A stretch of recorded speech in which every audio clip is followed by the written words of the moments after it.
(1940년에) 미국 펜실베이니아에서 태어난 아이라 아이노는 대학 졸업 후 환경단체에 가입하며 (1960년) 중후반부터 비폭력, 환경주의 등 여러 운동에 참여한 인물이었습니다. 그는 텍사스 출신인 헬렌 홀리 매덕스와 5년 동안 사귀며 동거했었지만 (1977년에) 헤어지며 서로의 길을 걸어가는 듯 했습니다. 아이라는 뉴욕으로 이사간 헬렌에게 빼먹고 간 물건들이 있다며 가져가라 전했고, (1977년 9월 9일에) 그녀는 그와 동거했던 아파트로 향했습니다. 그 뒤로 헬렌의 모습을 본 이는 아무도 없었습니다. 그녀의 새 남자친구는 헬렌과 연락이 되지 않는다며 경찰에 신고했고, 당연히 아이라는 의심받았습니다. 경찰은 아이라에게 헬렌의 행방을 물었지만 그는 그날 그녀가 두부와 콩나물을 사러 나간 뒤 돌아오지 않았다 주장했습니다.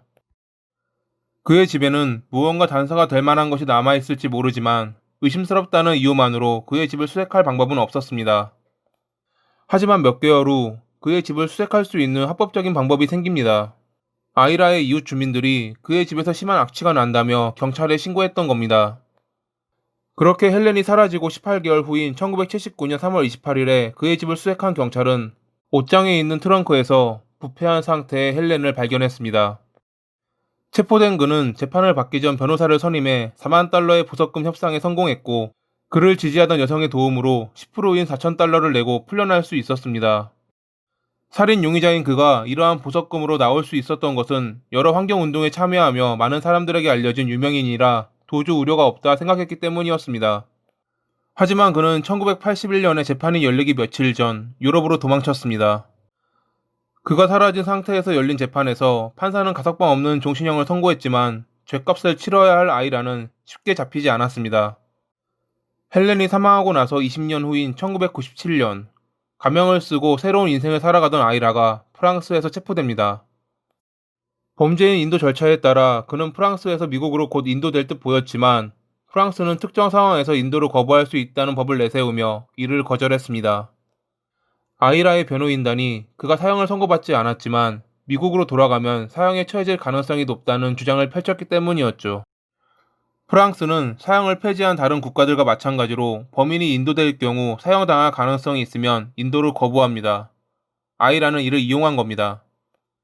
펜실베이니아 주 당국은 그가 범행을 저지른 시기에 주정부가 사형 집행을 금했기에 그가 사형을 받을 일은 없다는 공문을 보냈지만, 아이라는 자신이 부재 중인 상태에서 재판이 이뤄졌으니 다시 재판을 받아야 한다 주장했고, 이를 근거로 프랑스 법원은 범죄인 인도 요청을 다시 한번 기각합니다.